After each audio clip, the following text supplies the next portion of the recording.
a agroecologia é justamente, né, ser um resultado, né, de um processo, né, de coprodução entre práticas, processos ecológicos, memória biocultural, enfim, todo o que discutimos em nossas experiências, né, dentro do campo agroecológico, né, e como disse Ana Tsing, sempre pensa, quando falamos de escala, sempre pensamos um pouco, né, que há uma espécie de uma ecologia política, da escalarização no século XX, né, que produziu muitas ruínas, né, muitos destroços em várias partes do mundo, né. Me recordo também um texto de Miguel aqui presente, justamente dizendo, né, que a agroecologia está assim involucrada, né, com os contextos, com os lugares, com os processos ecológicos, né. Em Brasil, Silvia Almeida também descreve a agroecologia como a ciência dos lugares, né. Então, me parece que uma das primeiras questões que temos que enfrentar nessa discussão de escalarização é justamente de que escala estamos falando, né? E seguramente não queremos falar da escala, né? Que digamos que o sistema, né? Capitalista e da agricultura convencional a produzir, né? Pero também há uma questão de pensar um pouco, bom, e se o que é, então, né, em termos agroecológicos, a ampliação da escala, né? E aqui me parece que temos muitas reflexões, né, incluso que muitos dos presentes estão involucrados, né, em la ideia da massificação da agroecologia, né, se começou a falar bastante, né, de múltiplas escalas, como scaling in, scaling out, scaling deep, né, falando, por exemplo, que há uma diferença entre uma escala mais horizontal, né, de adensamento e disseminação da agroecologia em um território, e as articulações que a agroecologia e arranjos fazem a níveis mais complexos de organização, né. Há um texto interessante de Witt e Illes que habla de como a escala em la agroecologia tem a ver com a criação de uma rede de legitimidade, né, em torno da agroecologia em múltiplas arenas. Enfim, eu queria só trazer essas questões porque me parecem que são um pouco como um pano de fundo, né, para trazer um pouco as experiências e casos empíricos, né, que eu queria trazer aqui para a reflexão, né, de Brasil, né. E vocês sabem que Brasil passou, né, por um período, né, de um certo ambiente mais favorável, né, de criação de políticas públicas em favor da agroecologia e da produção orgânica, né? Em um processo que empieza sobretudo no início dos anos 2000, né? Em 2012 nós outros tivemos a criação da Política Nacional de Agroecologia e Produção Orgânica, a PNAPO, né? Que contemplava tanto uma Câmara do Governo de articulação de políticas em diferentes ministérios, como um conselho, né, mas com participação da sociedade civil, dos movimentos sociais e diferentes atores, para pensar um pouco uma espécie de processo de coordenação de políticas em favor da agroecologia, né? Todos sabem que passamos por el impeachment, né, o governo de Bolsonaro, e um processo muito grande de desmantelamento das políticas públicas, né, que era uma tentativa, né, de ampliar a escala da agroecologia, mas isso não significa que a ação coletiva, né, para fortalecer a agroecologia, ela não esteja acontecendo e vibrante, né, com os recursos que há, né. Então, o que eu vou apresentar aqui é um pouco um resultado de um trabalho coletivo de pesquisação, mais bem de pesquisação, que foi coordenado, né, pela Articulação Nacional da Agroecologia, a ANA, né, em el qual participamos, né, e que envolveu uma equipe muito grande, né, de pessoas. Não sei por que, não sei. Eu não vou falar aqui de todas, né, mas é interessante, né, que justamente tinha por objetivo pesquisar redes de agroecologia, né, que foram financiadas por um programa de política pública criado ainda no âmbito da PNAPO, foi um programa criado em 2013, que foi o programa Ecoforte de Agroecologia e Produção Orgânica, né, que tinha por objetivo justamente apoiar projetos territoriais de redes de agroecologia, extrativismo e produção orgânica, orientados para intensificar práticas de manejo da sociobiodiversidade e fortalecer sistemas de produção orgânicos ou agroecológicos, né? Ele financiava, né, redes de agroecologia, então se construiu uma definição, né, de lo que seria uma rede de agroecologia, operando em escala de territórios, né? E justamente nos parece que essa escala territorial resultou de ser um nível de análise muito interessante para pensar o escalonamento, né? Em linhas muito curtas, né, o que o programa fazia era justamente repassar recursos para essas redes, tanto para inversões mais de equipamentos e construções e coisas mais assim, físicas e materiais, como também financiamento de personal em 24 meses, com uma destinação máxima de R$1.250.000, né? E, com isso, apoiou 28 redes, né?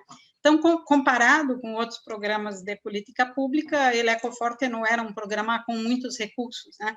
Mas era muito interessante em termos de sua estrutura, né? De sua flexibilidade, porque as redes podiam financiar unidades de referência, né? Que se chamava, que são, mais bem como se diz, uma definição abstrata, né? Para unidades ou pontos de uma rede que vão operar, né, como locais de aprendizagem, né, que poderia ser uma agroindústria, poderia ser uma feira, poderia ser um sistema de cultivo, né? E as redes preparavam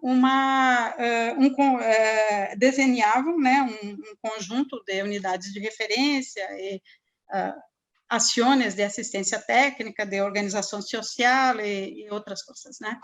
E o que se passou é que os financiadores do programa, a Fundação Banco do Brasil e o BNDES, deram a oportunidade, né, que aquela Articulação Nacional de Agroecologia, a ANA, fizesse um projeto justamente para sistematizar, né, a ação dessas redes no âmbito do programa, isso foi no ano 2017 e 2018, né? E resulta que se trabalhou junto com as redes e com uma equipe de investigadores e de pessoas, né, do núcleo executivo da ANA e tudo mais, um processo de sistematização dessas redes, né? E aqui eu estou fazendo um recorte, né, de todo esse material que há, para que possamos ver um pouco o que se pode aprender sobre o escalonamento, né, tentando conhecer um pouco essas redes, né? Então, um primeiro elemento a dizer é que havia, assim, uma heterogeneidade muito grande, porque as redes estavam em várias regiões do país, né? Pero também porque tinham trajetórias um pouco distintas, né? Algumas vinham desde a organização dos movimentos sociais na década de 60 e outras eram bem mais recentes, né? E algumas incluso decidiram que em verdade se viam como uma rede para participar, né? Nesse edital. E é interessante que a maioria havia sido criada nas décadas de 90 e 2000, né? E aí, bom, o que se considera hoje, que esse é um conceito que já é há muito tempo trabalhado, né, pelo movimento social em Brasil, né, e basicamente é um conjunto, né, de organizações, de pessoas, né, e com as organizações e as pessoas também dispositivos materiais, né, de ação coletiva, né, que organizados formam, digamos assim, um conjunto, né, de vínculos, de iniciativas, né, integradas, né, lá, algumas eram muito grandes, né, agiam às vezes em um estado inteiro, em Brasil, como Mato Grosso, por exemplo, e outras tinham uma nação mais concentrada, né, algumas eram bem densas, adensadas em um território específico, né, e outras, por exemplo, como o recorte da rede Ecovida, que participou desse processo, estavam alguns núcleos, né, da rede, mas estavam em vários territórios, né. Então, olhando para ele conjunto, né, das redes do Ecoforte, né, se via uma participação de diferentes sujeitos, né, agricultores familiares,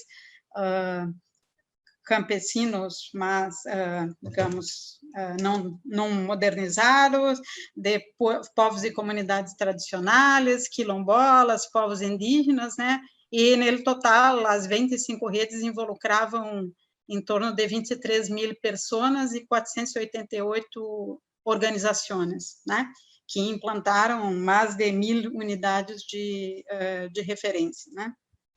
Uma coisa interessante de ver, né, é que o que garantia, né, essa capacidade, né, de intervenção e de potencializar recursos para fomentar a agroecologia, né? A importância muito fundamental, né, das organizações de base, principalmente organizações chiquitas como associações e sindicatos, mas também cooperativas, mas também ONGs, grupos de jovens, enfim, uma diversidade muito grande, né? E com vários tipos de atividade, tanto a produção, mas também a comercialização, o processamento, mesmo, em alguns casos, o turismo de base comunitária, enfim, uma ampla estrutura, né? E uma coisa interessante é ver que, na verdade, para essas redes, né, naquele momento em que nós outros teníamos políticas um pouco mais ativas, né, né, ainda existem, estão lá, pero muitas delas estão muito fragilizadas nesse momento, né, pero que as redes tinham, digamos assim, uma capacidade de ação coletiva e uma capacidade de inteligência de mobilizar recursos de diferentes tipos, né? Esse diapositivo você vê um gradiente muito grande de políticas que as redes acessavam, né? Mas o estudo mostrou muito claramente, né, que elas eram capazes também de mobilizar recursos endógenos, recursos próprios, né, de los territórios, né? Assim como trabalhar também com recursos da cooperação internacional. Pero muita coisa mesmo significativa também de recursos humanos e materiais endógenos, né? Algumas políticas públicas, muito claramente, tinham mais sinergia com as ações de agroecologia, né? Então, aqui a gente destaca 4, né? 2 programas de compra pública, né? O programa de alimentação escolar e o programa de aquisição de alimentos, né? Que compra, pelo menos quando estava, né, agora está muito debilitado, mas comprava produtos de agricultores familiares para distribuir a pessoas, né, em situação de insegurança alimentar, né. Mesmo as políticas de transferência de renda em algumas regiões faziam diferença, né, e também a assistência técnica e extensão rural, né.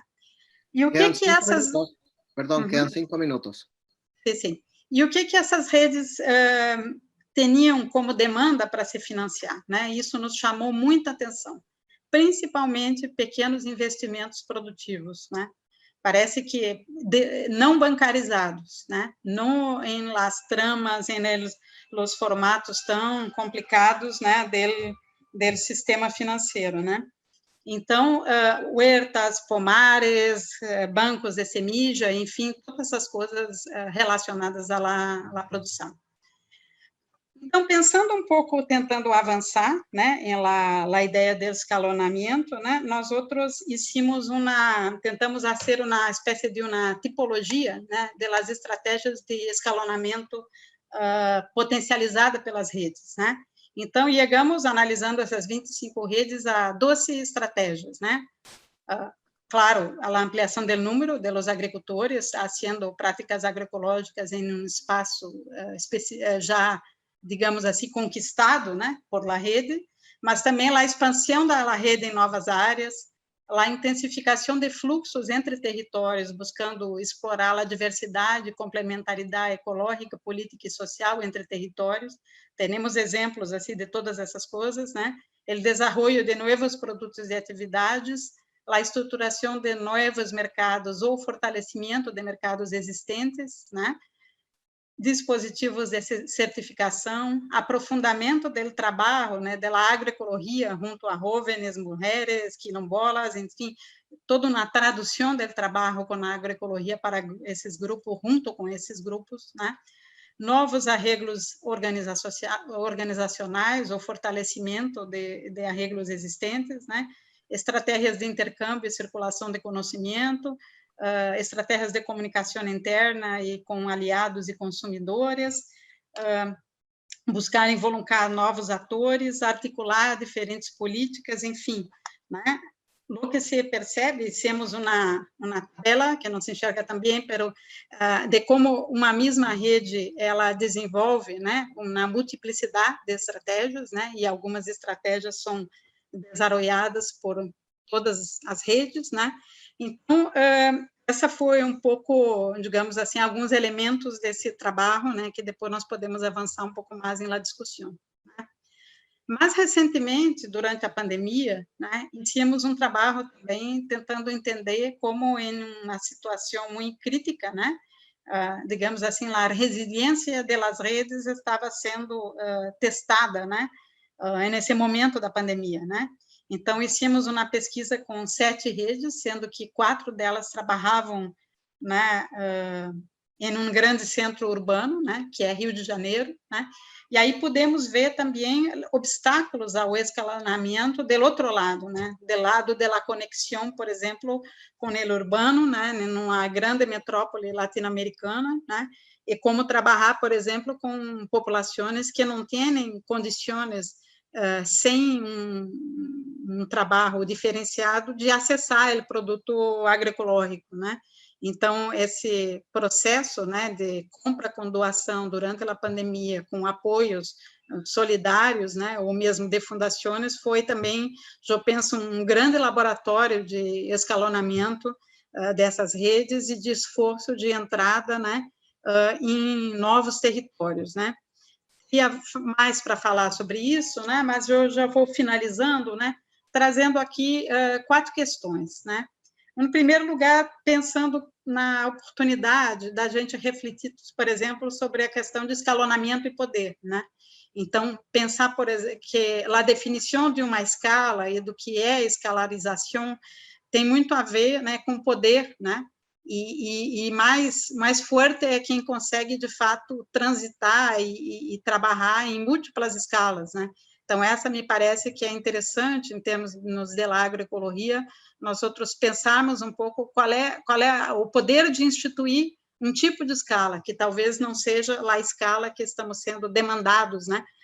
Por os setores convencionais que nos criticam, né? O segundo ponto é justamente, né, como é que trabalhamos um escalonamento enraizado em los contextos, né, e não na multiplicação de lo mesmo em diferentes lugares, né, porque isso me parece bastante contrário, né, à ideia da própria agroecologia e a ideia toda de coprodução, né, e de ciência, né, do próprio contexto mesmo, né. A questão da ação coletiva, coordenação, né? Novamente, vem também quem define a escala e quem coordena esse processo, quem se involucra e como se criam, né, redes e coletivos profundamente democráticos no processo de escalonamento.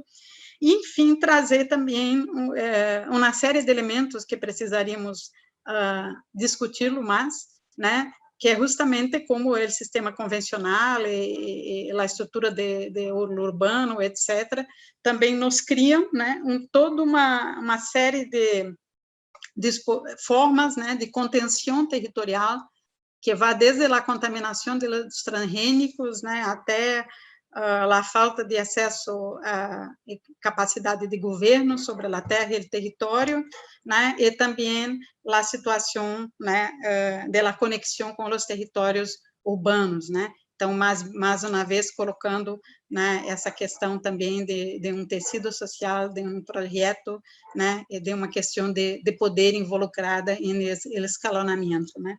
Acho que era isso. Bueno, muy obrigado, Claudia, por los elementos entregados. Y ahora vamos a pasar a la presentación de Agustín Infante del Centro de Educación y Tecnología en Chile, en Yumbel.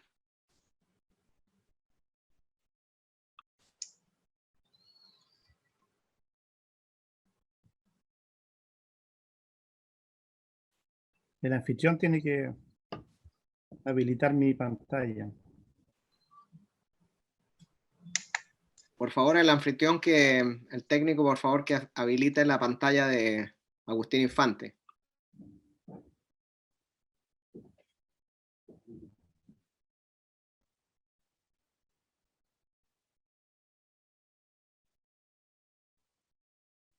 No, todavía no se puede.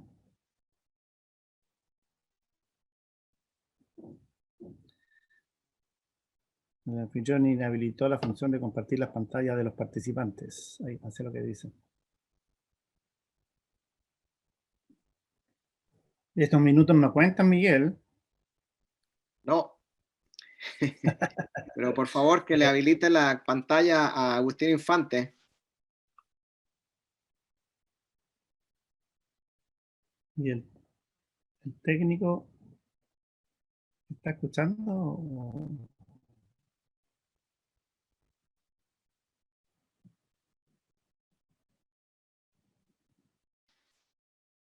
Por favor, el anfitrión, el técnico que facilite a compartir.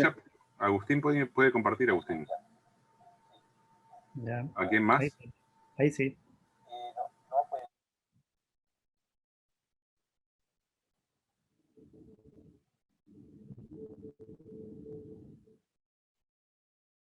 ¿Y ahí lo ven? Sí, ahí se ve perfecto. Adelante. Ya, muchas gracias.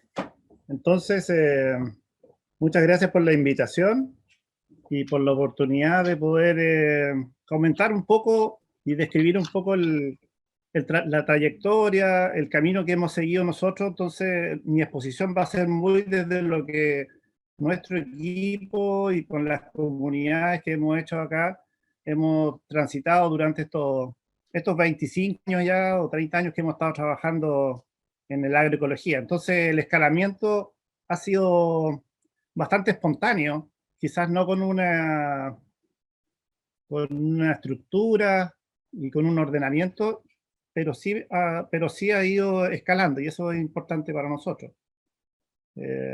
Entonces, en la masificación o el escalamiento, voy a centrarlo por un lado del tema, es decir, el fortalecimiento de las comunidades campesinas, y por otro lado la regeneración de los agroecosistemas, y por otro lado el método que hemos ido usando. Entonces, principalmente es la combinación de ambas cosas, pero allá abajo les puse que por mucho tiempo, es decir, lo que requiere esto es de mucho tiempo, mucho trabajo, más que mucho proyecto, mucho dinero y otras cosas, lo que se requiere es mucho tiempo para trabajar. Y primero voy a hablar de la primera parte, que es un primer pilar, que es el apoyo a las comunidades campesinas, el trabajo con ellos y la regeneración. Entonces quería tomar un poco el ordenamiento que Ecosur ha trabajado, que a mí me ayudó mucho para ordenar un poco lo que ha pasado y podérselo explicar a ustedes, ponérselo a ustedes.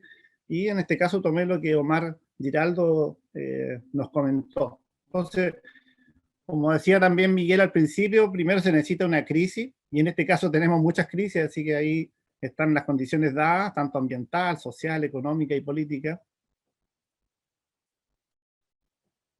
Entonces, en la zona donde nosotros trabajamos, es una zona que antes era puro bosque, y se cortó todo ese bosque y se hizo un manejo inapropiado, se cortó la biodiversidad, y prácticamente voy a despejar esta cosa, y prácticamente no quedó nada de diversidad, y tampoco quedó nada de suelo, y también faltó el agua. Entonces las comunidades campesinas empezaron a irse y empezaron a llegar las empresas forestales con el monocultivo de pino, de eucalipto, o la estrategia convencional ha sido el paquete tecnológico duro de los agroquímicos, o también han llegado muchas parcelas de agrado, mucha gente que ha comprado terrenos a los agricultores, a la gente, a la familia, o simplemente han quedado muchos de ellos al desamparo, lo que un poco yo digo que es como administrar la muerte de los campesinos. Entonces ha habido un ambiente bastante complicado y desesperanza y una incertidumbre muy grande, lo que ha, lo que ha generado migración y un problema fuerte de erosión de suelo. Y también el cambio climático nos ha traído sequías, heladas, bueno, también los incendios forestales han sido terribles. Entonces tenemos una crisis de un medio ambiente muy, muy complicado, y además tenemos toda la crisis política, que estamos todavía en un estado de estallido social y ahora unido con la pandemia. Entonces, desde el punto de vista de las críticas, de las crisis que se han generado, pero también importante las prácticas agroecológicas que sean efectivas. Entonces, necesitamos, junto con la familia, que se vayan haciendo cosas que realmente la familia les sirva, que recojan lo que ellos saben, que usen los materiales que ellos tienen. Entonces, lo primero que se hizo fue un diagnóstico rural rápido, participativo, donde se sacaron qué eran las cosas que se podían hacer. Y ahí no me voy a extender, pero eso me parece que es muy importante, y obviamente que el fortalecimiento del autoconsumo, mejoramiento de la capacidad productiva, toda la cosa de la alimentación, proteger, hacer cosas técnicas que fueron muy importantes para ello. Por ejemplo, los hornos de barro para ser más eficientes y no cortar tantos árboles, los deshidratadores de... Entonces, a lo que voy yo es que se van haciendo técnicas que a la gente le gusta mucho y que van desbloqueándose, van participando y empiezan a activar también ecológicamente sus predios, sus fincas, y esto va generando un montón de cosas. Entonces también los abonos orgánicos, trabajar con los animales que ellos tienen, unos cambios simplemente a veces más que nada de diseño, más que grandes cambios, y también algunos temas que eran faltos, como por ejemplo todo el problema del agua, la cosecha de aguas lluvias. Entonces, estas son pues, un pasito más allá de esa reflexión que hemos estado realizando en el equipo. Y bien, ¿cómo abordar todos estos factores si son tan complejos y son de muchas áreas, verdad? Pues es una invitación a la interdisciplina. Aquí nos mostraban cómo ha ido creciendo la palabra interdisciplina en publicaciones. Van Orden en un trabajo de 2015 en Nature.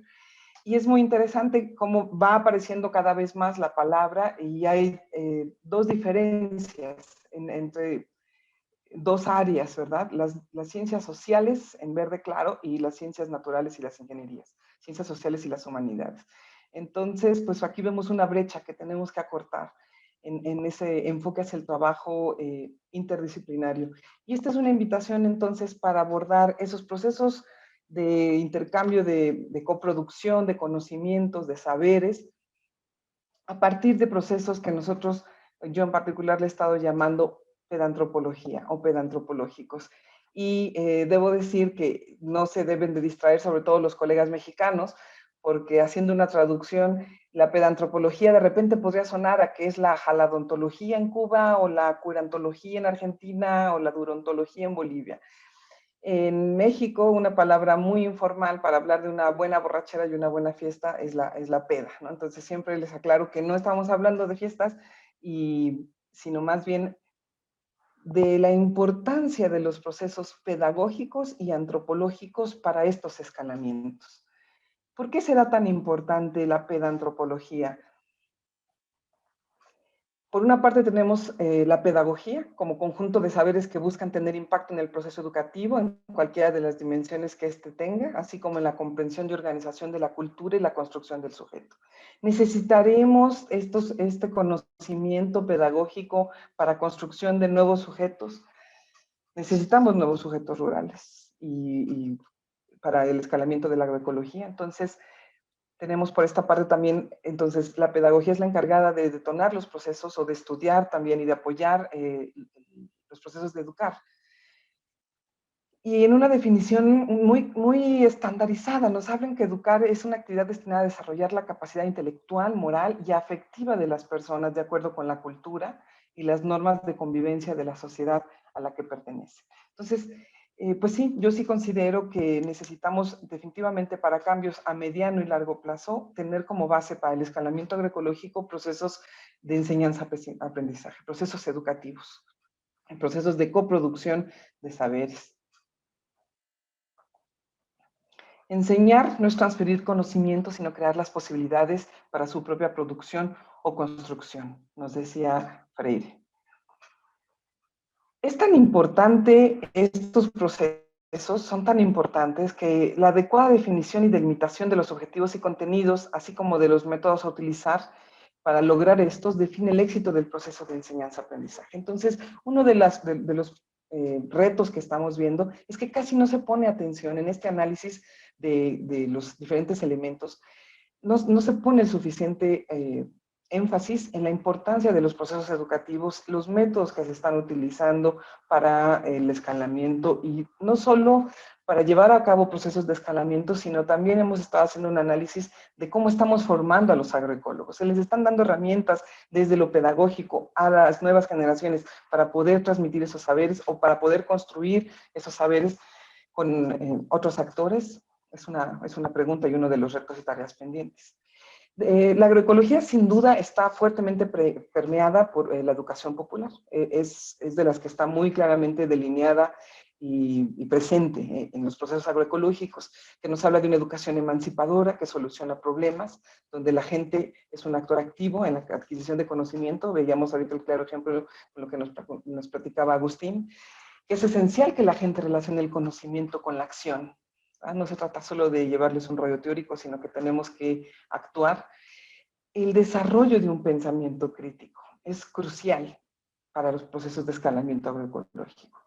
Y lo que la gente conoce es parte del proceso de aprendizaje. Cuando nosotros hablamos de procesos constructivistas, es desde el marco teórico pedagógico en el que tú partes de lo que la gente ya sabe, y a partir de eso se construyen nuevos conocimientos.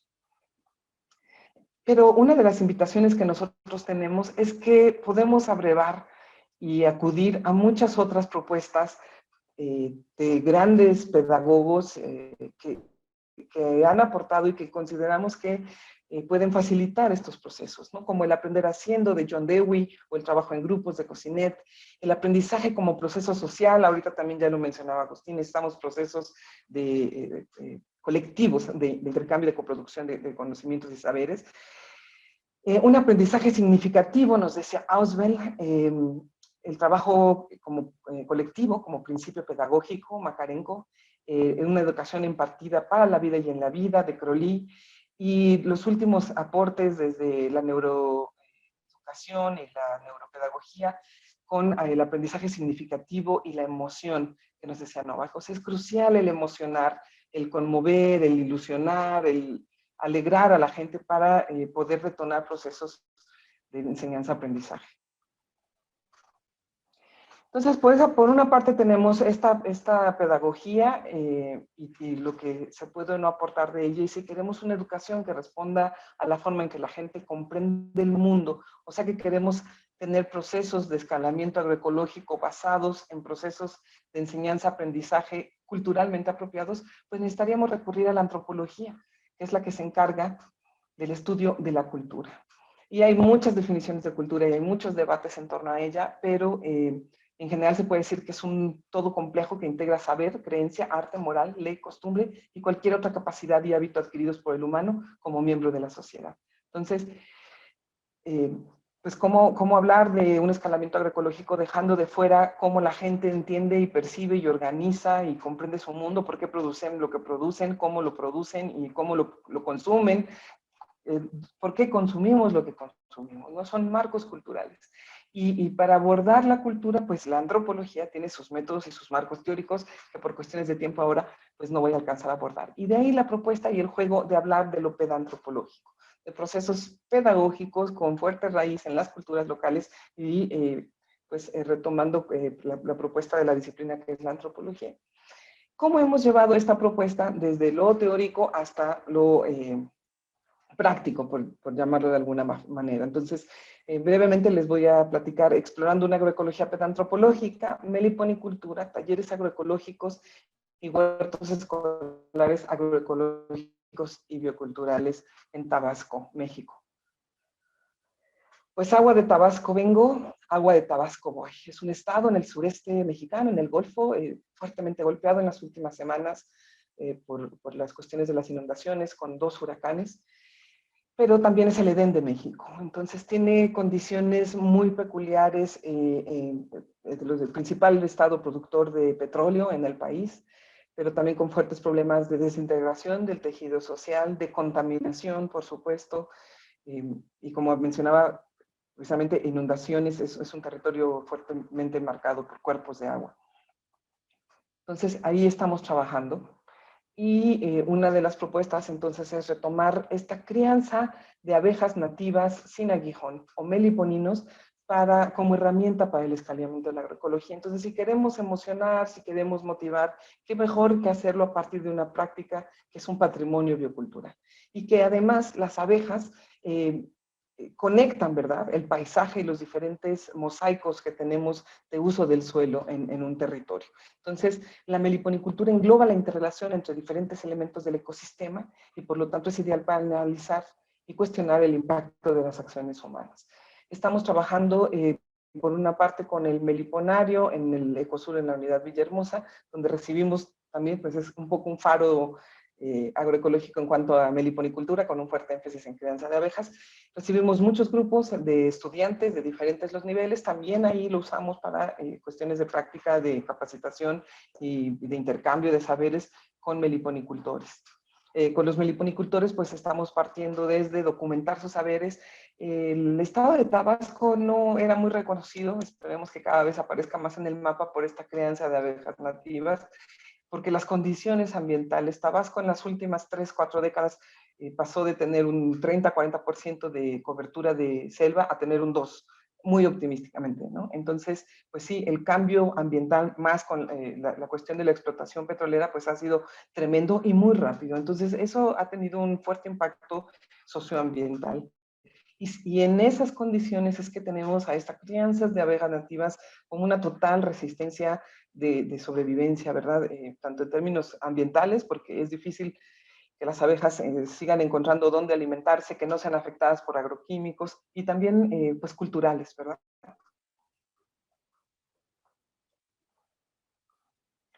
A partir de este modelo de decir, bueno, a partir de la crianza de abejas nativas podemos detonar procesos de enseñanza-aprendizaje, que se diseñaron talleres agroecológicos comunitarios en el municipio de Comalcalco. Entonces, se parte ya de trabajos de estación, huertos familiares y su diversidad, diferentes diversidad, incluso de abejas en diferentes usos del suelo, y se realizaron entonces estos talleres agroecológicos comunitarios a partir de un equipo, por supuesto, interdisciplinario.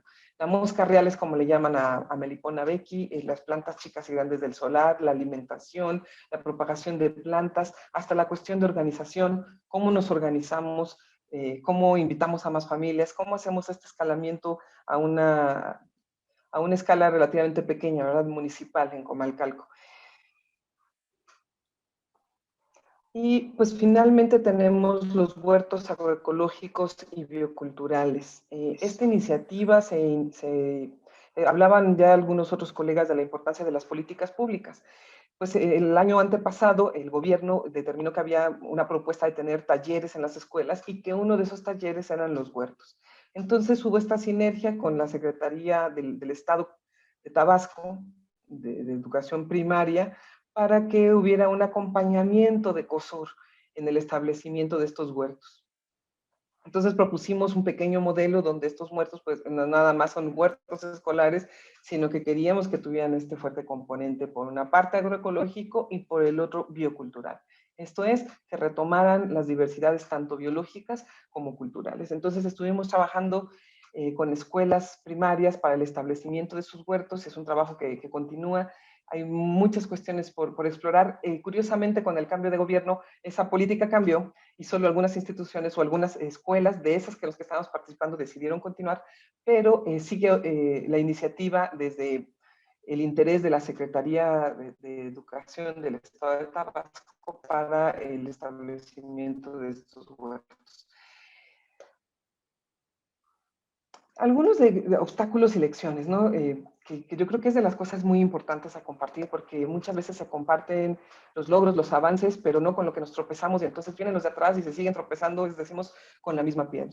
Yo pensaba que cuando pensamos en obstáculos habría que pensar de diferentes justo escalas, ¿verdad? Por una parte, sí es una presión, la demanda de producción académica en el sistema mexicano, donde se nos exige cierto tipo de publicaciones, cuando el trabajo comunitario, ahora lo comentaba claramente Agustín, demanda tiempo y demanda presencia. Entonces quiere uno dividirse. Eso es a nivel como nosotros como sector académico. Las condiciones laborales, este maravilloso equipo con el que se hicieron estas iniciativas, por diferentes razones, tomó diferentes rumbos, ¿no? Estudiantes de maestra que se graduaron, colegas que estaban como cátedras y ya obtuvieron una plaza y se fueron. Entonces sí es un reto el tener este equipo, que también ya se mencionaba como clave para procesos de escalamiento. Pues falta de recursos. En ese momento se tuvo recursos del Consejo Nacional de Ciencia y Tecnología, se contaba con materiales, con los viáticos, etcétera. Y después se acaba el proyecto y sí representa todo un reto darle continuidad a los trabajos. Por supuesto, ya pensando más en las comunidades, en el trabajo con ellos, pues son las condiciones socioambientales. Yo ya mencionaba cuestiones de cambio climático y lluvias, inundaciones, contaminación de suelos, lluvia ácida, y por supuesto esto ha pegado en el tejido social, en su desintegración, y hay fuertes problemas de inseguridad, narcotráfico y demás. Ya aterrizando en cuestiones más personales, pues incluso a veces cuestiones de ego, ¿verdad? Si yo ya te dije, si no te dije, si ya te avisé o no te avisé, en el trabajo intersectorial pueden a veces llegar a poner en riesgo iniciativas que llevan mucho y demandan mucho tiempo, el organizarnos y el planear, por ejemplo, con la Secretaría de Educación de Tabasco, ¿no? Afortunadamente se han logrado solventar. Y pues también cuestiones burocráticas, ¿verdad? Para tener, por ejemplo, presencia en las escuelas y que los profesores puedan sentarse un rato a reflexionar en el tipo de huerto que quieren, en el tipo de prácticas que van a desarrollar, el vincular esos huertos con sus materias y sus temas, ¿verdad? Que no se vea solo como una actividad a veces solo lúdica o solo ambiental, porque también tiene un fuerte componente cultural, como nosotros proponíamos. Entonces, pues sí, representa un reto las cuestiones burocráticas a veces para el trabajo intersectorial que urge, ¿verdad? Esta academia con escuelas públicas, con las familias y los padres de familia. Lecciones también las hay, por supuesto, en el estado de Tabasco, al menos en este caso en particular, pues se cuenta con hermosos patrimonios bioculturales. A pesar de las fuertes condiciones socioambientales, la gente tiene todo el interés de aprender, de mejorar sus condiciones de vida, de tener otra forma de producir sus alimentos. En Comalcalco hay una importante influencia de la producción de cacao orgánico, es una zona cacaotera. Entonces, hay con qué trabajar, ¿verdad? Bueno, ya mencionaba yo, pues definitivamente la importancia del trabajo intersectorial.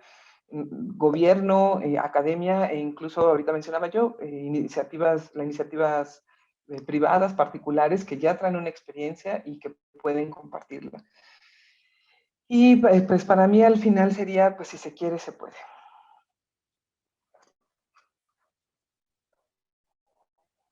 Muchas gracias a todos los participantes desde las comunidades, los profesores en los huertos, la Secretaría de Educación de Tabasco y todo el equipo, ¿verdad? Ahorita se habla fácil de tener estas diferentes iniciativas, pero soy la voz, pero hay muchísimas personas detrás. Entonces, muchas gracias a todos y cada uno de ellos, a Alma, Teresita, Gelmi, Pablo, María, Hans, César, Enrique, Omar, Helda, Bruce, Fermín, Peter, Ulises, Elizabeth, Jessica y Mateo. Muchas gracias. Muchas gracias. Eso sería todo de mi parte. Muchas gracias, Miriam, por tu presentación. Exacta en 20 minutos también. Muy amable. Entonces damos paso, sin perder tiempo, a Carlos Venega, del CET Chiloé. Por favor, le facilitan compartir las pantallas. Ya lo tiene.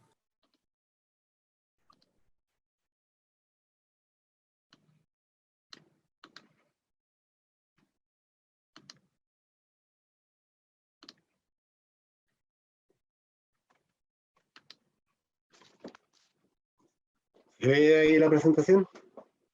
Sí se ve, sí se ve. Bueno, buenas tardes a todos y todas las compañeras que están participando. La verdad es que ser el cuarto presentador después de las exposiciones que han habido facilita mucho lo que tengo que hacer. Voy a pasar muchas cosas rápidas que ya se dijeron y me voy a centrar en algunas cuestiones que en mi juicio podrían ser dimensiones un poco distintas y que podrían aportar al debate que vamos a tener seguramente más tarde. Entonces, todo el tema del escalonamiento, cuando uno hace una reflexión desde la realidad, porque la experiencia mía no es hacer una elaboración teórica para después llegar a un territorio, sino que es justamente un camino contrario. Es que después de muchas prácticas, experiencias, relaciones humanas en distintos territorios, uno va construyendo una manera de mirar y de explicar estos procesos.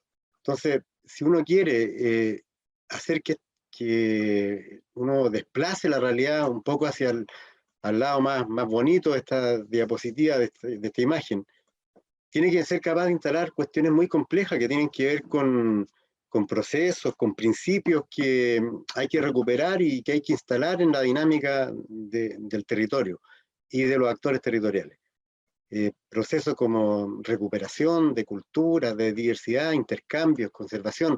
Bueno, una serie de cuestiones que todos los que tienen experiencia en esto estarán de acuerdo conmigo, de que es un proceso paulatino que requiere involucrarse profundamente en los procesos humanos de los territorios, y que no es solo un tema de saber de agroecología, ni es solo un tema de dominar algunas prácticas. El tema es cómo uno reconstruye redes de relaciones humanas que sean diferentes. Y hace muchísimo tiempo que se está discutiendo el tema de la articulación, del escalonamiento. Yo me acuerdo que hace un montón de años atrás hicimos unos trabajos definiendo y estudiando escalonamiento en distintos países de América Latina, y claro, llegamos a algunas dimensiones clásicas que ya todo el mundo hoy día conoce y todos tratan de estimular. El desarrollo técnico y productivo agroecológico es evidente que mientras más avancemos, más posibilidades de escalonamiento territorial vamos a tener, porque van a haber muchos más ejemplos. También las articulaciones institucionales, y con cuánta gente nosotros podemos establecer articulaciones efectivas, que se definen como esas articulaciones que van más allá de una aclaración de principios, sino que tienen más que ver con cuánto comprometo yo recursos financieros, recursos humanos reales, que muestran que yo estoy comprometido con un proceso. Cuestión que es re difícil, porque al final lo que uno logra en los países normalmente son todas estas cartas de apoyo, declaraciones de buena voluntad y todo eso, que finalmente son papel y no llegan a producir efectos importantes. Luego, el tema de los mercados que ha ido variando. Hoy día yo pienso que, sobre todo en esta época de crisis y de pandemia, que los mercados territorializados, los más cercanos, los mercados de cercanía, donde los agricultores han mostrado una capacidad gigante en este año complejo de entregar alimentación y productos a una población frágil y vulnerable como es la urbana, me parece a mí que es un factor también que proyecta un área de escalonamiento que es muy importante. Y una cosa que a mi juicio es fundamental, porque involucra muchas cuestiones en este concepto, que es cómo nosotros entendemos que tenemos que generar articulación de sistemas de conocimiento que son distintos en su origen, distintos en su lógica y distintas en su instalación en la sociedad.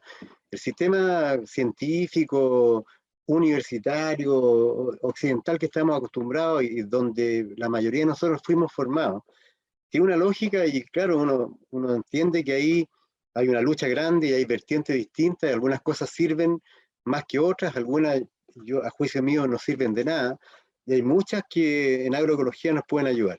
Pero hay sistemas de conocimiento tradicional, muy invisibles, muy desvalorizados, que a pesar de estar en todos los discursos de la agroecología, de los trabajadores que están en el medio rural, uno se da cuenta que en la práctica este sistema de conocimiento tradicional campesino, indígena, tiene pocas vertientes donde poder expresarse concretamente. Es decir, que seamos capaces de decir, mira, efectivamente nosotros estamos haciendo una relación entre estos sistemas respetuosa, horizontal, digna, en el sentido de acoger esos conocimientos en un espacio que los pueda proyectar como una respuesta al conjunto de la sociedad. Entonces, de esas dimensiones más clásicas, yo lo que hemos estado pensando en general con la gente que yo trabajo, es que hay que ir poniéndole algunos apellidos a estas cosas y decir, bueno, cómo en ese modelo un poquito, que es casi más global, y que pone algunos titulares de cómo se puede hacer, empezamos a entender que la activación de fuerzas sociales por todos los medios que tengamos a mano es una cuestión fundamental. Y no se activan fuerzas sociales si no hay un respeto por la expresión de los actores territoriales, de su cultura, preferentemente de los roles que tienen, de la identidad, del patrimonio.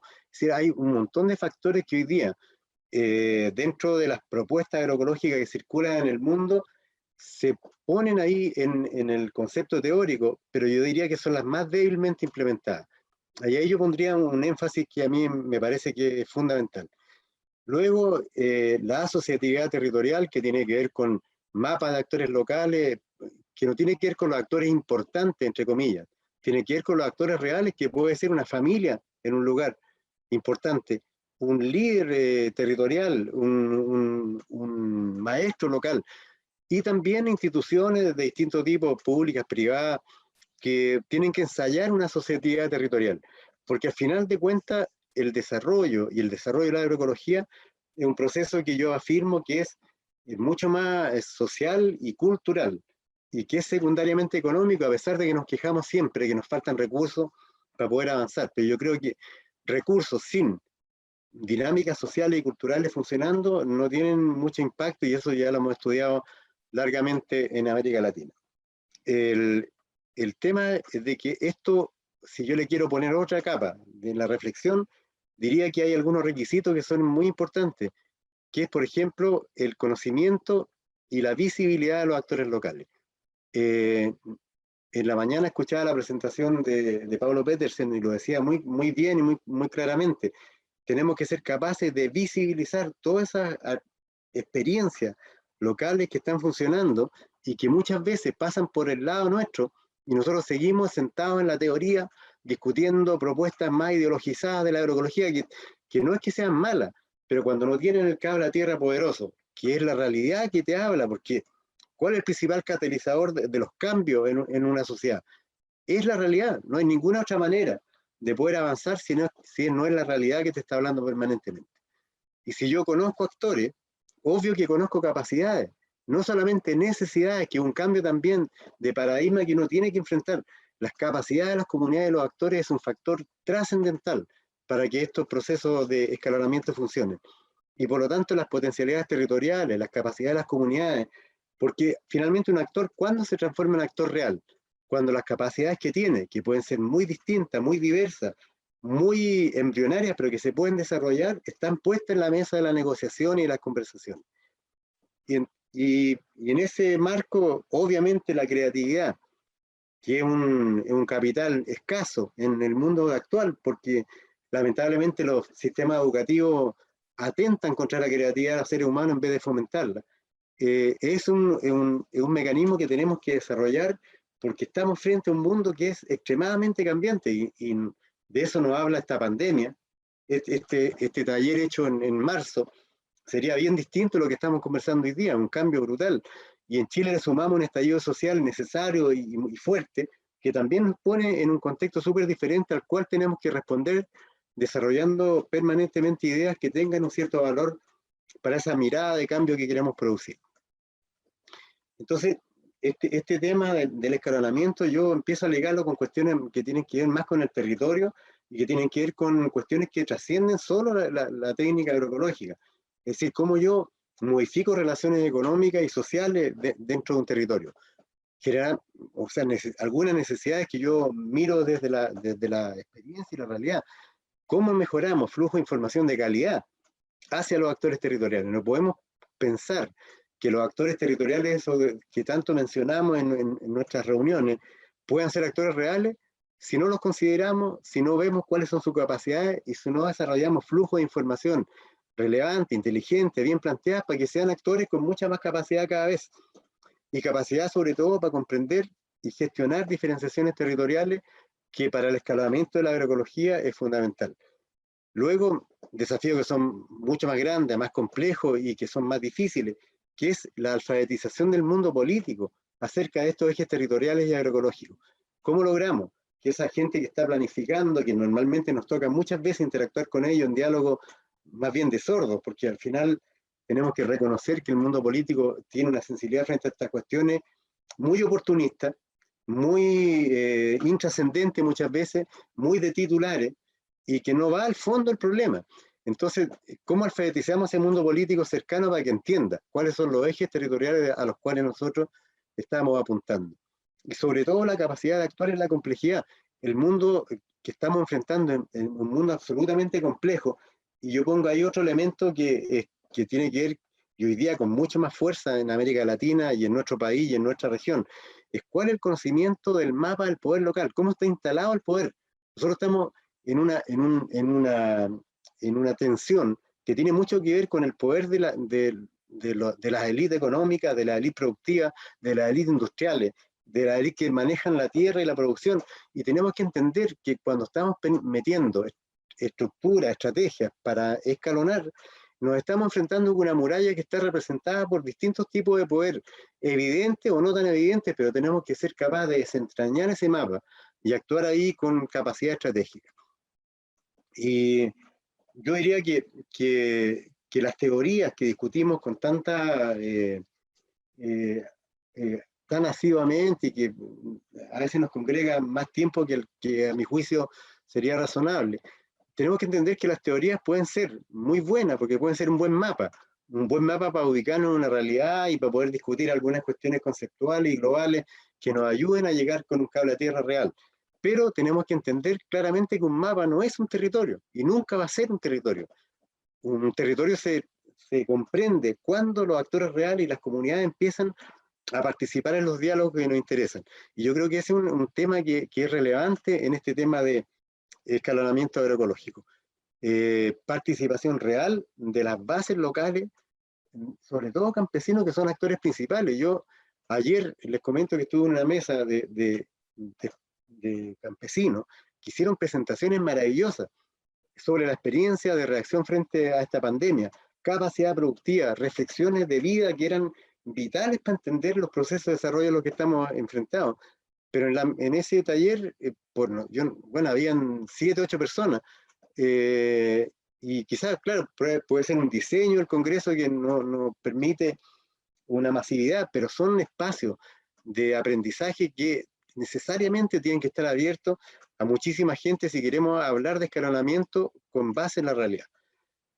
Y en la realidad, bueno, lo que nos muestra el mundo real es que hay un montón de redes locales, que yo la defino como una heterogeneidad organizada, porque al final estas redes no están respondiendo al concepto clásico de redes, que eran pura gente igual, que hablaba de lo mismo, que tenía los mismos intereses.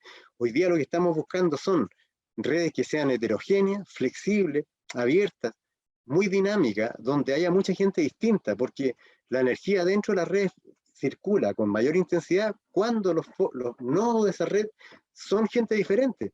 Entonces, estábamos acostumbrados a redes de universidades sobre la agroecología. Bueno, hablan de problemas propios de la universidad, o redes de productores agroecológicos, o redes de investigadores, o redes de comercializadores. Cada uno de esos mundos separados solamente resuelve temas y se preocupa de temas que son propios y corporativos de ese grupo.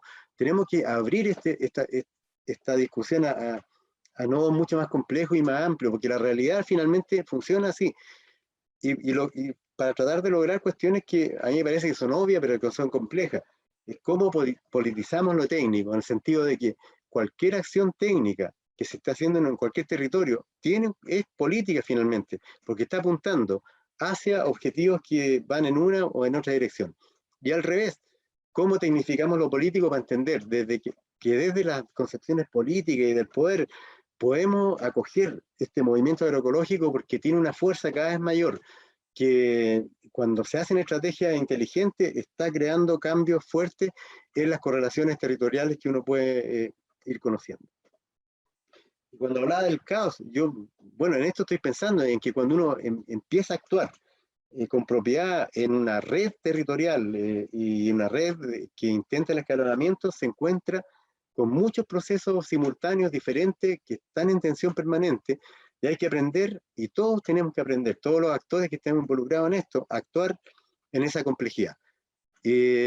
Aquí en Chiloé hemos ido creando una cantidad de redes enormes de agricultores, compartiendo con profesionales, con técnicos, con gente que comercializa, porque los diálogos ahí son muy ricos. Esta red de agroecología y silvopastorales, que es una de las últimas que se implementó, es gente que realmente nos da ejemplo todos los días de vocación por el cambio, de una decisión férrea de ir hacia la agroecología, independiente de los apoyos de las instituciones, independiente de lo que el Estado quiera o no quiera hacer. Es gente que está comprometida en sus sistemas productivos y en esta red, porque tiene una concepción básica, humana y cultural, para avanzar en una cuestión que para ellos no tiene vuelta. Y eso es lo que tenemos que aprender a identificar en los territorios de este tipo de gente, porque son los motores reales de poder avanzar en cuestiones como esto que logramos en Chiloé, esta marca territorial para Chiloé, que finalmente nos ha llevado a entender que la gestión de economías locales, de la biodiversidad, del conocimiento y los cambios institucionales nos pueden ayudar mucho a fortalecer experiencias locales, de base, que son muy trascendentes, como este ejemplo que tengo ahí puesto en la pantalla, una familia con un predio pequeñísimo, pero con una actitud de cambio, de innovación, de respeto de la cultura tradicional, que es notable y es una lección permanente para todos nosotros que tenemos la fortuna de poder interactuar con ellos. O el caso de esta experiencia del norte y del sur que presentó en el taller que yo les mencionaba ayer, una experiencia maravillosa, donde la familia es capaz de, además de producir ecológico y tener turismo y ser dirigente que dan luchas trascendentes por el tema del medio ambiente en Chiloé, además son capaces de hacer reflexiones humanas tan importantes que pueden nutrir diálogo y aprendizaje de todos nosotros para poder avanzar en estos temas aquí en Chiloé.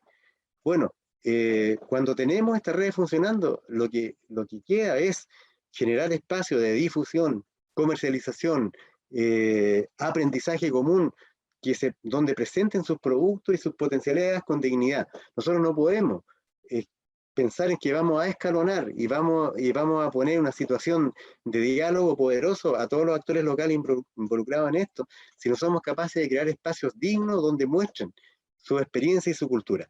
Ese ha sido un trabajo fundamental hecho acá en Chiloé en todos estos últimos 15, 20 años, y estamos trabajando por lograr que en cualquier lugar que esto se presente, no sea la experiencia pobre que se pone ahí en un rincón, sino es una experiencia central porque la centralidad que tiene la experiencia agroecológica de los campesinos es la única herramienta que nos va a llevar a poder avanzar con claridad a estos espacios de escalonamiento de los que estamos conversando. La formación y el intercambio de conocimiento entre campesinos, vital, una herramienta que ya se ha discutido un montón, pero esta cuestión lleva a que se formen muchas organizaciones. Cuando actuamos de la manera que yo estoy tratando de explicar, surgen organizaciones diferentes que se comunican, que colaboran, que intercambian y que pueden ir mostrando un tejido local que, por un lado, muestra que tienen coincidencia en varios de los ejes que ellos ocupan para funcionar. Una base agroecológica, actividades multidiversas, procesamiento de productos, incorporación del tema cultural fuertemente en su trabajo, pero también muestran ingresos totales anuales que cambian y que tienen nuevas dimensiones en su trabajo, como es, por ejemplo, la formación de gente que aprende en esta iniciativa, o el turismo cultural. Y entonces tenemos ingresos y diversificación de actividades que me parece muy importante. En términos de escalonamiento, esta experiencia de Chiloé hoy día se está implementando con fuerza en Arica y Parinacota, en Atacama, en Biobío, en la Araucanía. O sea, tenemos un escalonamiento a nivel nacional de una experiencia que nació desde las bases en Chiloé, porque el sistema que estamos trabajando en Chiloé no partió desde el gobierno, partió de una experiencia fundamental de la gente campesina de Chiloé. Entonces, bueno, el territorio, para ir terminando, es una experiencia de aprendizaje la más relevante, diría yo, para generar escalonamiento. Es decir, cómo generamos formación desarrollada por agricultores locales que promuevan con su experiencia innovación en el desarrollo territorial.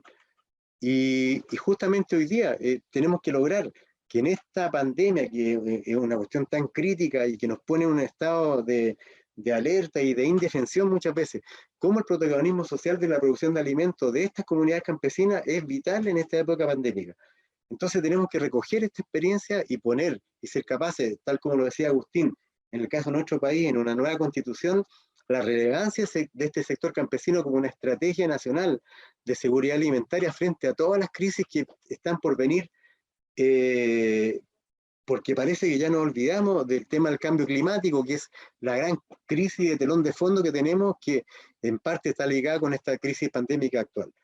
Y cuando alguien anteriormente a mi presentación hablaba de las emociones, bueno, nosotros estamos trabajando justamente en entender que el puente de las emociones en los actores sociales de un territorio es fundamental, y por eso incorporamos la música en el territorio para establecer puentes culturales que te ligan el territorio y todas sus expresiones culturales con un lenguaje emocional que hace que los seres humanos nos conectemos de una manera absolutamente rápida y muy fuerte.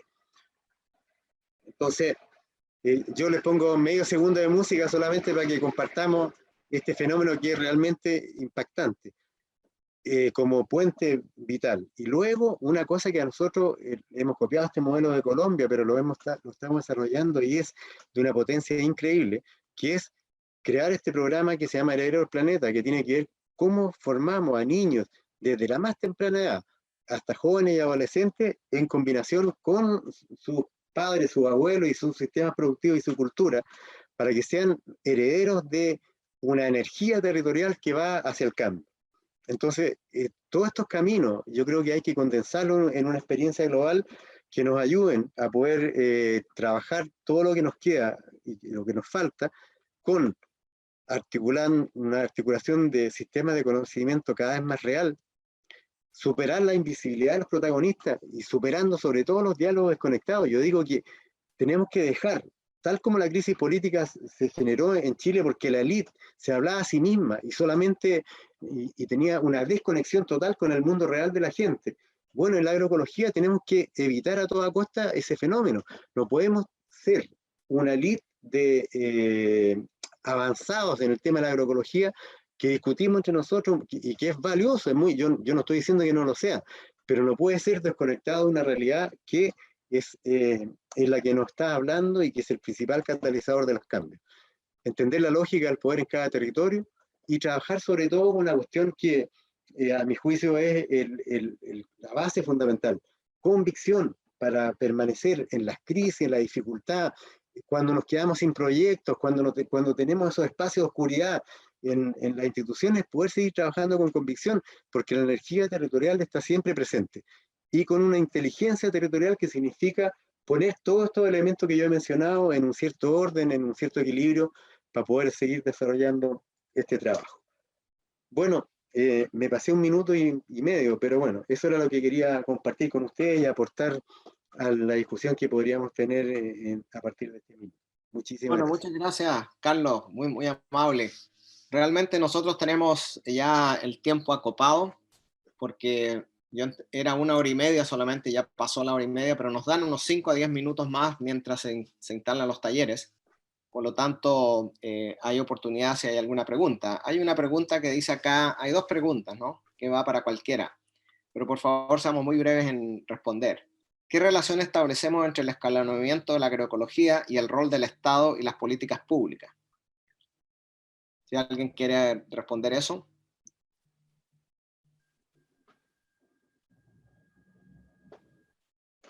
Claudia, ¿te gustaría responder? Sí, já passou. Então, compartilhando pouco as coisas, aqui em Brasil nós estamos justamente fazendo uma grande reflexão sobre esse tema, justamente porque vivimos período em que havia uma condição melhor de diálogo, né, com a política pública, particularmente na esfera federal, e agora, né, uma situação de desmantelamento das políticas, né.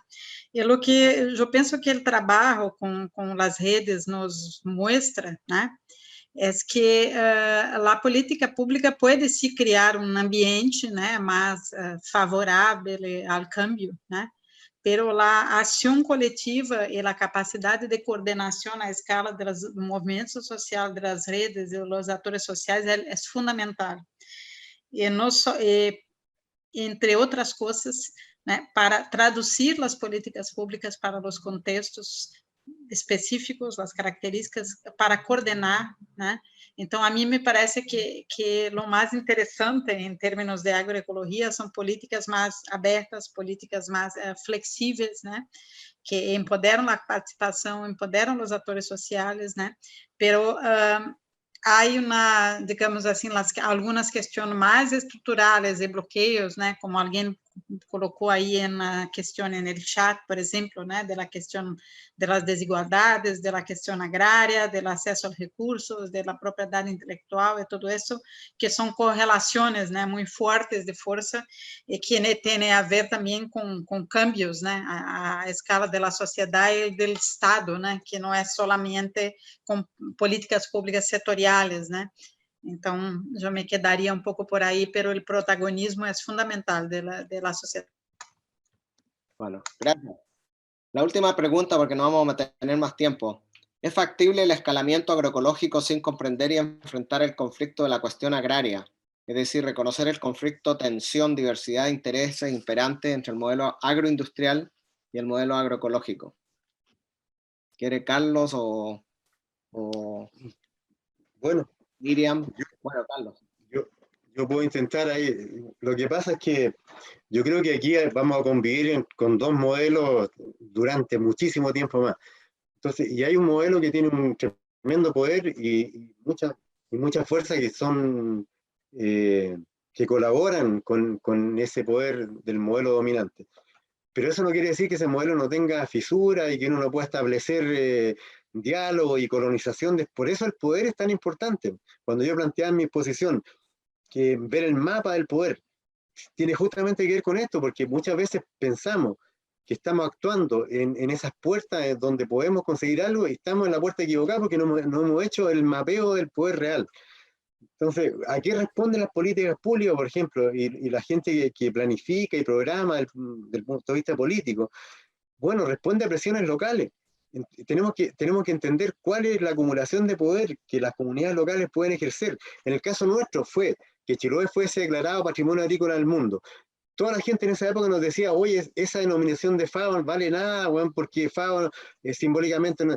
Pero el poder que nos dio eso, de negociación acá, no lo que nos ha dado el CIPAM como concretamente, pero el poder de negociación político que da CIPAM, porque el Estado no quiere hacer un papelón internacional si CIPAM se cae.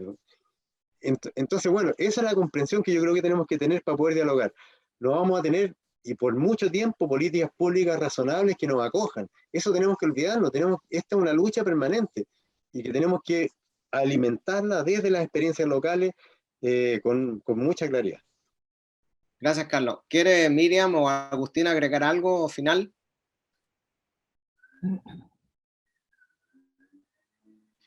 Yo tenía una pregunta, había una pregunta específica para mí que entendía yo por espiritualidad. Bien. Muy brevemente, para mí la espiritualidad es esta relación profunda de los seres humanos con todo lo demás y este reconocimiento de que estamos interconectados y el amor que debería de prevalecer entre nuestras relaciones. Así como muy brevemente, eso sería, obviamente desde la cuestión antropológica podemos definirla y ahondarla, pero eso sería por el momento. Gracias. Agustín, ¿quieres decir algo final? No, solo agradecer que, igual que como en la agroecología, los procesos biológicos y los procesos sociales y culturales también se va armando este escalamiento con cierto orden, con cierto estudio, pero sí con mucho trabajo, con mucho trabajo en terreno. Eso creo que es muy importante. Un mensaje para todos los que quieren trabajar en agroecología, hay que hacerlo en terreno con la gente. Bueno, muchas gracias a Agustín, a Miriam, a Claudia, a Carlos, por enriquecer nuestras concepciones sobre el proceso de escalamiento de agroecología, sus desafíos. Hemos visto, por ejemplo, Claudia plantear la articulación de redes de agroecología y cómo eso fue un mecanismo para poder acceder a políticas públicas y y darle mayor presencia a grupos de jóvenes, agricultores, asociaciones de consumidores, etc. Por otro lado, el set de Yumbel presenta, ¿cierto?, una propuesta concreta con la participación de la gente que genera un proceso, ¿cierto?, social, pero que toma mucho tiempo. Después Miriam nos habla de cómo los procesos educativos nos pueden conllevar a ayudar al escolaramiento mediante la creación de nuevos sujetos rurales, pero dentro de marcos culturales. Y por último, Carlos nos habla entonces de un escalonamiento en base a la realidad, es decir, comprender el contexto, el poder local y ver, ¿cierto?, y visibilizar la presencia de esas redes heterogéneas, flexibles, dinámicas. Bueno, no me queda otra cosa que agradecer mucho a todos y a todas por su presencia, y agradecer a SOCLA por la oportunidad de poder haber instalado este tema tan importante en el Congreso de SOCLA del 2020. Muchas gracias y buena suerte a todos y todas.